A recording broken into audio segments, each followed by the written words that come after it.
Des travaux à haute intensité de main-d'œuvre pour pallier le chômage des jeunes et permettre l'épanouissement des communautés à la base. Tel est l'objectif du programme de développement communautaire zone urbaine PDC-ZU, lancé hier à Dapaon par la ministre en charge du développement à la base. Et puis une journée pour accentuer la lutte contre l'abus et le trafic illicite des drogues dans le monde. Ce sera demain, 26 juin, et à la veille, le ministre en charge de la sécurité met en évidence les effets dévastateurs de ces produits prohibés sur tout usager. C'était les principaux titres de cette édition. À toutes et à tous, bonsoir. Tout d'abord, au courrier départ du chef de l'État ce mercredi, le président de la République Faure Eswazimna Nyasimbe a adressé des messages de félicitations à ses homologues Armando Emilio Guebuza de la République de Mozambique et Ivo Josipovic de Croatie. Dans ces messages, à l'occasion de la fête nationale de ces deux pays justement. Et dans ces messages, le chef de l'État a renouvelé ses vœux de paix, de bonheur, de concorde nationale et de prospérité continue au peuple mozambicain et croate. Il a également souhaité voir les relations d'amitié, de solidarité et de coopération entre le Togo et ses pays respectifs se renforcer davantage. Signé Faure Eswazimna Nyasimbe, président de la République du Togo. La ministre en charge du développement à la base, Victoire Tomiga Dogbe, a officiellement donné le ton hier au programme du développement communautaire zone urbaine de la ville de Dapaon. 5 quartiers considérés comme pilotes démarrent le programme qui offre des travaux à haute intensité de main-d'œuvre et d'autres atouts pour l'épanouissement des communautés à la base. Le compte rendu avec Désiré Aloy. Un acte fort, plein de signification. La ministre du Développement à la base, de l'Artisanat et de l'Emploi des Jeunes, Victoire Simedero Tomega Dogbe, donne le ton du démarrage des travaux de construction d'un bâtiment de préscolaire avec des latrines publiques.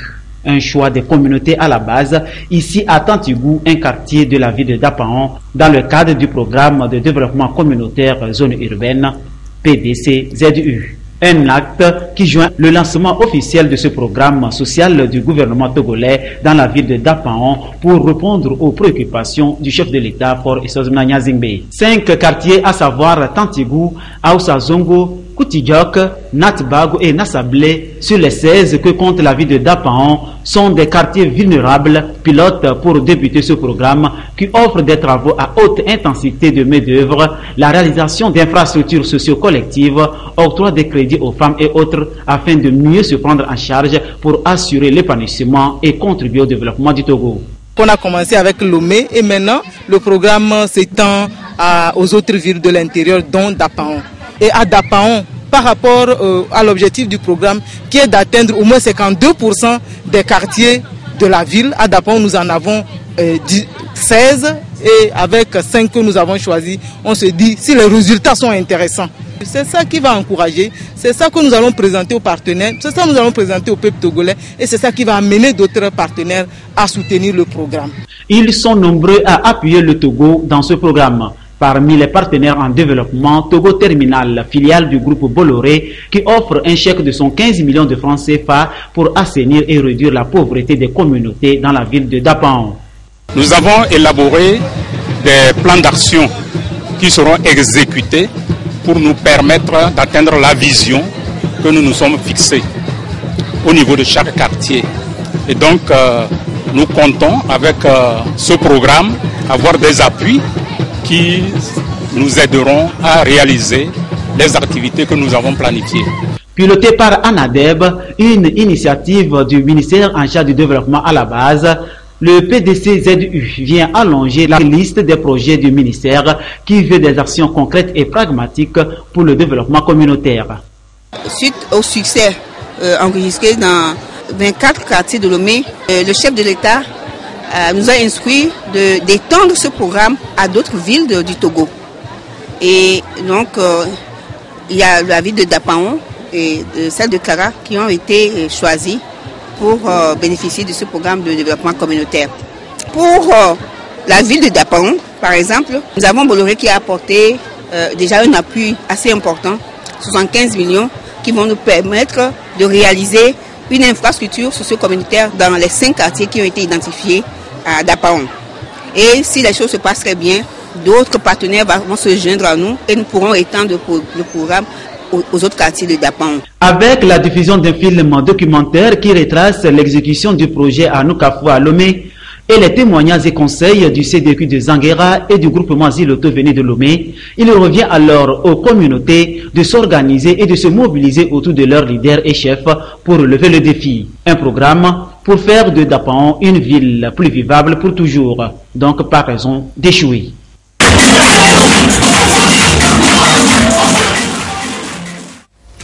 Les efforts du gouvernement pour doter le pays d'infrastructures routières se poursuivent. En dehors de Lomé, la capitale, où de nombreux chantiers de construction de routes sont en cours, les villes de l'intérieur sont aussi concernées. On peut citer en exemple la ville de Kara, où depuis la semaine dernière, des travaux de réfection des rues ont démarré. Nestor Mozo. Certaines voies sont déjà achevées, d'autres sont en chantier. Depuis une semaine, les rues de Kara connaissent des travaux de réfection. Le gouvernement a fait la promesse de doter toutes les villes du pays d'infrastructures routières adéquates. Cette promesse est en train d'être tenue. À Kara, c'est la société Ebomaf qui procède à la réfection des rues. On a au moins 104 dallos à faire dans les quartiers pour au moins soulager la population, pour faire des trucs d'accès entre des quartiers. Pour les travaux de voirie, par exemple le goudron, la route, ça c'est dans la semaine prochaine normalement, logiquement ça doit finir, y compris la route du grand marché, là, le nouveau marché plutôt. Ça serait fait en 2 voies avec un TPC central. On fabrique le goudron depuis Kanté, là-bas de Kanté on amène et les machines là font la pose. Ce sont ces machines qu'on appelle les finisseurs. C'est uniquement pour l'enrober. Et on est en train de mettre en œuvre le béton bitumineux pour faire les resurfaçages de rues sur Kara. Les travaux avancent à un rythme très élevé. Mardi, mercredi prochain, tous les travaux d'enrobés seront terminés sur la ville de Kara. En un rien de temps, la ville de Kara s'est métamorphosée. Les usagers de la route n'en reviennent pas. Ils ne cachent pas leur admiration pour le travail effectué. Entre-temps, il y avait des crevasses sur la route et des trous. Donc maintenant, tout est complètement nivelé et tout est au même niveau. Je suis beaucoup satisfait de ces travaux. Maintenant, nous roulons en paix et les problèmes que nous avions à cause des crevasses sont totalement résolus. Depuis quelques jours, on voit Kara changer. Bon, vu comment l'amélioration est en train de bitumer les routes là, Kara a changé carrément. Donc franchement, Kara a changé. On avait le problème des roues. Même dans la ville, même on ne peut pas même rouler. Mais maintenant, quand ce que moi, ils voient un peu comme ça, bon, ça peut nous aider un peu aussi. Donc, ils voulaient qualifier bon, pour leur dire merci. D'accord, continuer comme ça pour aider la ville. Ces travaux de réflexion sont opérés à une période très importante pour la préfecture de la Kouza. Dans quelques jours, cette préfecture va vivre la fête Evala. C'est donc un cadeau inestimable que le gouvernement vient de faire à la Kouza. 3 nouveaux guides de bonnes pratiques de production d'huile, de farine, de céréales et de sel enrichis mis à la disposition des professionnels de la production d'aliments dits enrichis. Ceci pour lutter contre la carence en micronutriments dans la zone UEMOA. À cette rencontre, les professionnels de la production d'aliments enrichis vont s'approprier le contenu de ces guides en vue d'assurer la qualité sanitaire et nutritionnelle de ces aliments. La précision avec Charlotte Monsimet. Désormais, l'iodation du sel, l'enrichissement des huiles raffinées et de la farine de blé deviennent une réalité. Et le Togo, à l'instar des autres pays de la zone UEMOA, part en guerre contre les carences en micronutriments. À cet effet, 3 principaux guides de production d'aliments enrichis en micronutriments dans la zone UEMOA viennent de paraître. À cette rencontre, les professionnels de la production d'aliments enrichis s'approprient le contenu de ces guides en vue d'assurer la qualité sanitaire et nutritionnelle des aliments enrichis. Le séminaire d'aujourd'hui a donc 2 buts. D'abord, faire connaître par un plus grand nombre des acteurs dans la production comme dans la distribution des produits alimentaires, le contenu de ces guides. Ensuite, faciliter l'acquisition des outils de contrôle par ceux et celles qui sont chargés de faire le contrôle de ces aliments-là dans votre espace qui est le Togo. 3 aliments de grande consommation sont identifiés comme véhicules de micronutriments. Il s'agit de l'huile alimentaire pour sa vitamine A, des farines de céréales pour leur contenance en fer et acide folique et du sel alimentaire pour son iode. Elle est guide de bonne production de sel, de la farine et de l'huile. Donc comment produire un sel iodé, comment produire de la farine qui contient du fer, de l'acide folique et du zinc et les autres vitamines du groupe B. Et comment produire de l'huile raffinée en ajoutant de la vitamine A. Qu'il soit produit ou importé sur le sol togolais, l'huile, la farine de céréales et le sel doivent être enrichis conformément aux normes de ces guides. Les services impliqués dans le contrôle et l'inspection des aliments enrichis se chargeront de toute vérification pour que la population dispose d'aliments sains et enrichis. Et ces aliments enrichis sont souvent issus de l'agriculture. Les acteurs impliqués dans la mise en œuvre du projet d'appui au développement agricole au Togo Padat, justement, se sont retrouvés la semaine dernière pour faire le bilan des activités de ce projet durant la période 2013. Occasion pour eux de faire la revue des activités, de présenter le niveau d'atteinte de ces résultats et de relever les difficultés rencontrées dans la mise en œuvre du Padat. La marque Bojona. Le PADAT, le projet d'appui au développement agricole au Togo, a été mis en œuvre par le gouvernement togolais pour contribuer à l'amélioration de la sécurité alimentaire et des revenus des petits producteurs agricoles grâce au soutien à la production et à la productivité, la valorisation des produits et à l'appui institutionnel.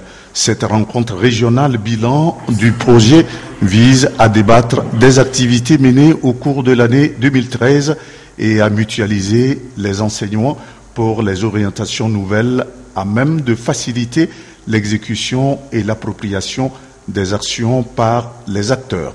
L'atelier bilan 2013 a été organisé pour tirer les enseignements de la mise en œuvre du projet PADAT en région centrale au cours de la campagne 2013-2014. Tirer les enseignements en termes d'effets sur les bénéficiaires que le projet encadre, tirer les enseignements pour pouvoir améliorer les prestations au cours de la campagne 2014-2015. Donc ce bilan a porté sur 2 composantes techniques du projet, à savoir la composante appui à la production et à la productivité et la deuxième composante qui est la valorisation des produits.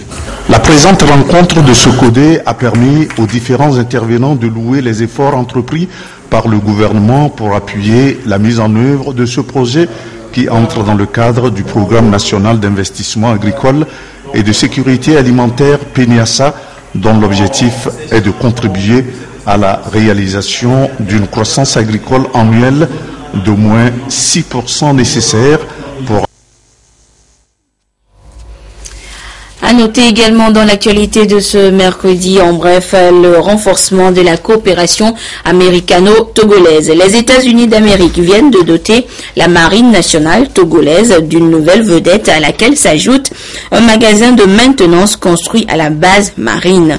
La vedette permettra de son côté désormais de combattre efficacement les criminels fréquentant les eaux togolaises et celles du golfe de Guinée. Quant au hangar de maintenance encore appelé le Boat House, il servira à la marine dans l'entretien et la gestion des pièces de rechange. La réception officielle de l'ensemble du don a eu lieu cet après-midi à la marine nationale togolaise et c'est le chef d'état-major général des forces armées togolaises, Félix Kadanga, qui a réceptionné ce don venant des États-Unis d'Amérique. Nous reviendrons plus en détail sur cette remise de dons dans nos prochaines éditions. La communauté internationale célèbre demain, 26 juin, la journée internationale de lutte contre l'abus et le trafic illicite des drogues. Le Togo s'associe également aux autres États du monde pour commémorer cette journée dont le principal objectif est de sensibiliser la population en général et la jeunesse en particulier sur les dangers et risques liés au trafic illicite et à l'abus des drogues. Le thème retenu cette année est « Oui, c'est possible de prévenir et de traiter les troubles liés à l'usage des drogues ». Des précisions avec Élisée Kodo et Silver Abdou. Selon les statistiques, 4609,11 kg de drogue ont été saisis cette année par le service de répression au Togo. Ces saisies non seulement constituent un bon indicateur du niveau du point de transit que sert notre pays à ce trafic, mais aussi un baromètre de la consommation locale qui s'est principalement emparé des couches populaires, dont une grande proportion de la jeunesse.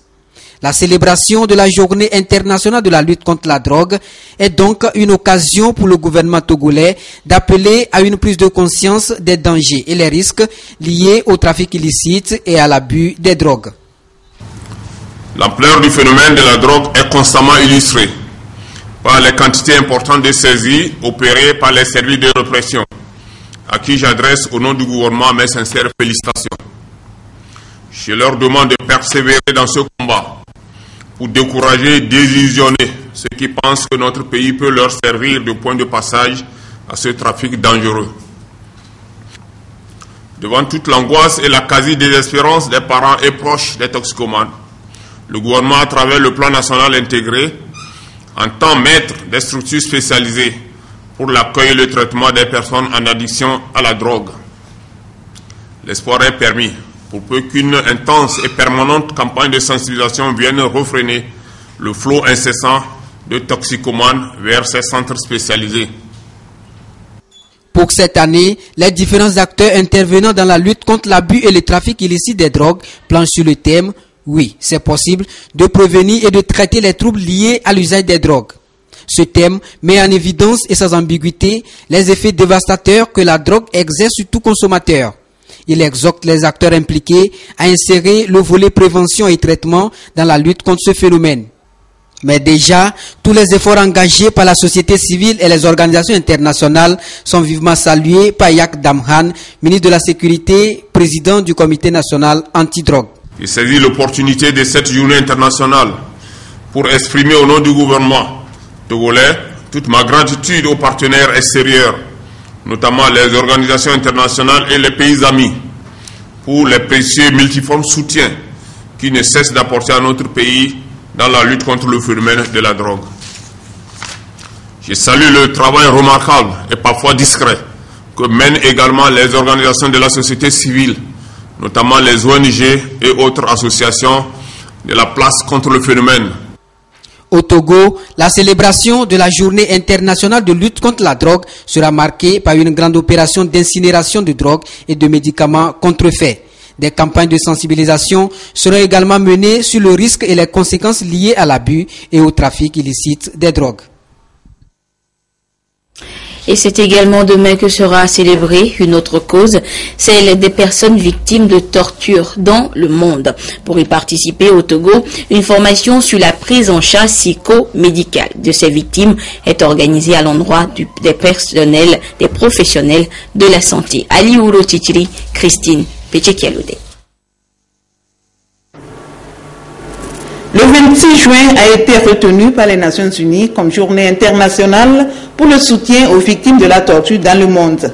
L'une des activités initiées par le collectif des associations contre l'impunité au Togo et l'association chrétienne pour l'abolition de la torture pour marquer cette journée est cette rencontre de formation du personnel de la santé qui va se familiariser avec la problématique des traitements inhumains et dégradants et le cadre juridique qui se rapporte à leur interdiction en vue d'une bonne prise en charge psychomédicale d'éventuels cas. Les tortures, c'est à la fois les sévices corporels et les sévices psychologiques, mais c'est tout traitement dégradant et inhumain. On peut même retrouver ces cas-là dans nos familles. Et donc, il était important aujourd'hui de rencontrer le syndicat des praticiens de la santé pour qu'on puisse renforcer leur capacité à prendre en charge les victimes de torture. Aujourd'hui, il ne fait pas de doute, selon le représentant du CACIT, que le Togo est contre les traitements inhumains et dégradants. Cela se traduit par différents engagements juridiques auxquels il est parti. La Charte africaine des droits de l'homme et des peuples, le pacte international relatif aux droits civils et politiques, la Convention contre la torture et plusieurs autres instruments ont été ratifiés. Cette activité de la société civile qui vise la consolidation des droits de l'homme au Togo a été bien appréciée par la représentante résidente du HCDH ainsi que par l'ambassadeur, chef de la délégation de l'Union européenne au Togo.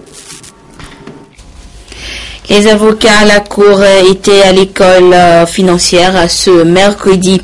Une initiative de la représentation au Togo de la Bourse régionale des valeurs mobilières pour leur permettre de maîtriser certaines notions et lois du monde financier. Nous y reviendrons plus en détail dans nos prochaines éditions.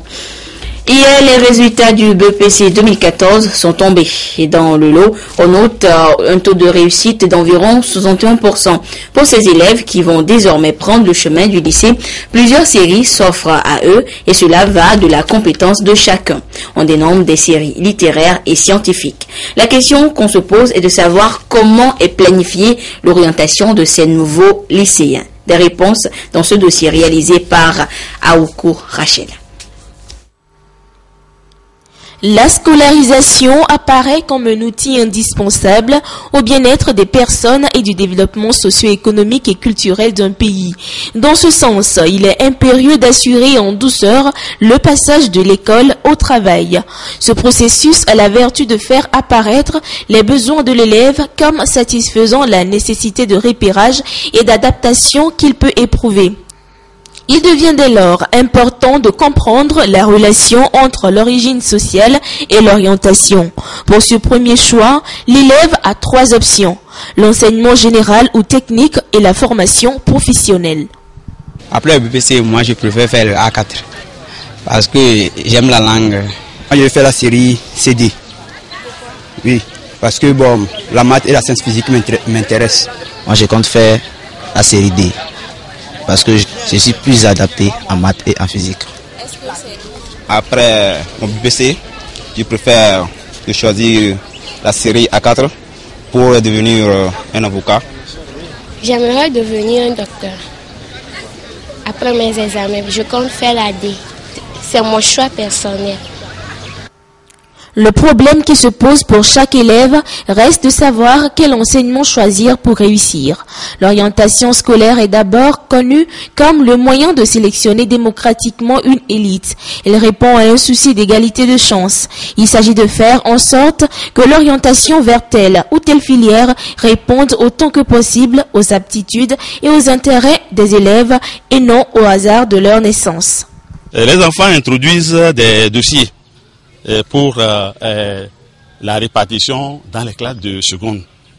Et c'est à travers leur bulletin du premier semestre et du deuxième semestre cette année, et en plus du relevé du BPC qui sont orientés dans les secondes S et secondes A. Sont orientés en série S les élèves qui auront bien travaillé dans les matières scientifiques, à savoir les mathématiques et les sciences physiques, et en série A, ceux-là qui vont bien faire les langues, c'est-à-dire l'anglais et le français. Et il y a des gens qui optent pour l'enseignement technique. Et là, c'est compte tenu de leur volonté et leur ambition pour le futur. En définitive, l'orientation des élèves se construit tout au long de leur scolarité grâce à un dialogue régulier entre les parents, enseignants, conseillers d'éducation, direction des établissements et conseillers d'orientation. Elle doit être faite avec rigueur pour assurer un avenir meilleur à l'élève.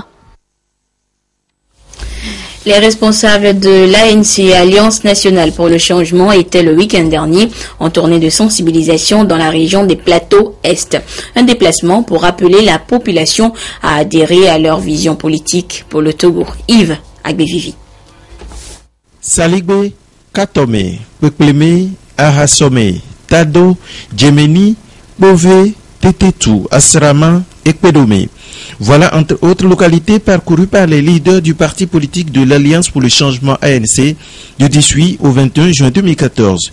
Une campagne d'information débutée dans les plateaux ouest depuis le 13 juin 2014 et à chaque rencontre, la délégation conduite par le président du parti Jean-Pierre Fabre a expliqué aux populations leur désir de changement politique au Togo. Il est temps que l'alternance arrive au Togo pour que ceux qui ont pris sur eux ou ceux qui disent, ceux qui font le serment de construire ce pays dans l'intérêt des populations togolaises, pour que ces gens-là aussi parviennent au pouvoir, pour que les populations togolaises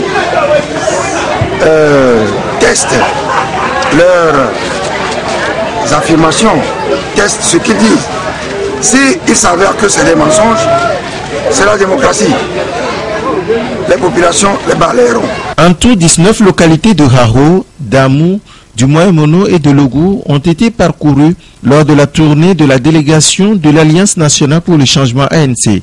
La sensibilisation se poursuit dans les autres localités de Logou.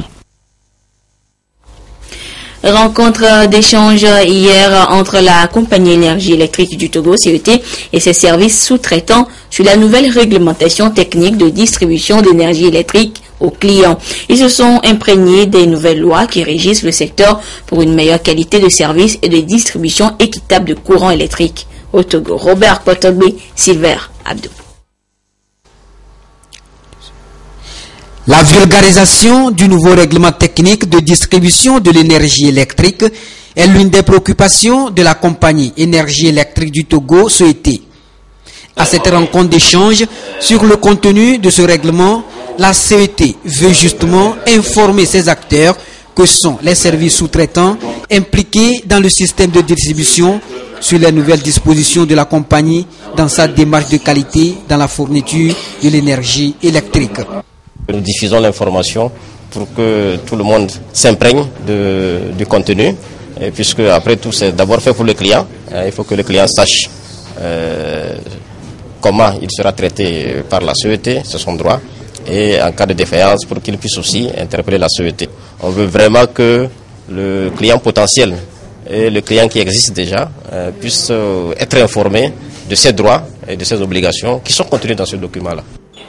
Avec ce nouveau mécanisme, la CET s'engage à réduire de façon significative toutes les inégalités constatées, surtout au niveau du rapport de voisinage, afin de mieux satisfaire la clientèle. Cet instrument, brevet du gestionnaire, comporte des innovations en ce qui concerne par exemple les travaux d'extension. Il y a les normes de qualité, il y a comment la CET doit s'y prendre pour satisfaire le client. On a beaucoup d'objectifs qui sont assignés à la CET, notamment les délais de branchement, les délais de réalisation des travaux. C'est un document réglementaire. Le nouveau règlement technique de distribution est mis en application depuis janvier 2014 après son adoption en 2012. Après cette phase, s'en suivront des campagnes de sensibilisation de masse pour mieux éclairer les clients et l'ensemble du public sur ce dispositif. Je vous donne maintenant lecture de ce communiqué conjoint du ministre des Travaux publics et des Transports et de celui de la Sécurité et de la Protection civile.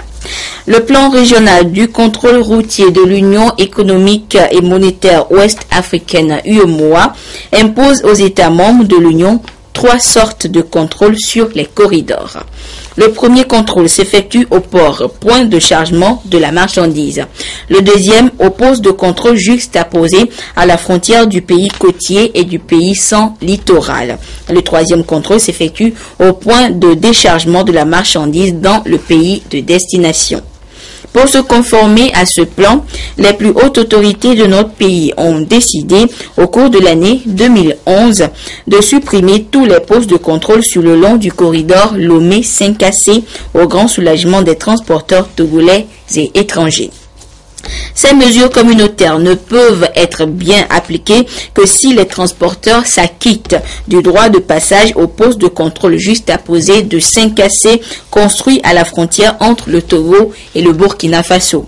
Malheureusement, il nous a été donné de constater que malgré les mesures de suppression de tous les points de contrôle sur le territoire togolais, certains transporteurs refusent de se soumettre au paiement de la redevance exigée, laissant croire que cette situation de blocage est de la responsabilité du gouvernement togolais. Le ministre des Travaux publics et des Transports et son collègue de la Sécurité et de la Protection civile tiennent à informer tous les usagers de la route, notamment les propriétaires et les conducteurs des véhicules lourds de transport de marchandises, que la situation de blocage actuelle qui prévaut au poste de contrôle juxtaposé de Saint-Cassé n'est pas de la responsabilité du gouvernement et que l'opérationnalisation des 10 postes rend obligatoire le paiement de la redevance de passage. Il compte sur le sens de civisme et de responsabilité des uns et des autres pour rendre effectif le fonctionnement des postes de contrôle juxtaposés de Saint-Cassé et les remercie pour leur bonne compréhension. Voilà, ainsi se referme ce journal. Merci à vous qui l'avez suivi ou que vous soyez grâce à la télévision togolaise. Notez qu'à 20h, vous suivrez le match Équateur-France en direct sur la mer des télévisions. Au revoir.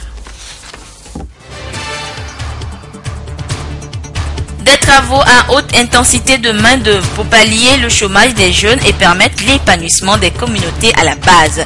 Tel est l'objectif du programme de développement communautaire zone urbaine PDC-ZU lancé hier à Dapan par la ministre en charge du développement à la base.